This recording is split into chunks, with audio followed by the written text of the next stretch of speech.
मिथिलांचल, मैंने पहले भी कहा, एक सभ्यता, एक संस्कृति, मिथिला की परंपरा, तालियां जो है लगातार बजती रहनी चाहिए मिथिलांचल वासियों, क्योंकि ये एक ऐतिहासिक दिन है।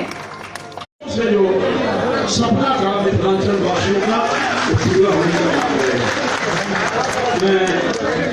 विश्वास के साथ ये कह सकता हूँ, जैसा कि माननीय मुख्यमंत्री जी ने कहा कि हमारी सरकार केवल शिलालेख नहीं लगाती,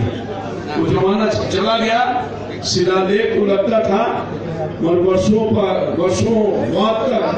वो सपना पूरा नहीं होता था। हमारी सरकार जो काम करती है वो देश निश्चय के साथ करती है, धनराशि के साथ करती है और समय सीमा के अंदर, चाहे वो राज्य की सरकार हो या केंद्र की सरकार हो, उसको पूरा करके लोगों को राहत देने का काम करती है। मैं इतना ही विश्वास दिलाना चाहता हूँ मिथिलांचल के वासियों का कि आपका सपना जो है वर्षों से देख रहे थे वो पूरा हुआ है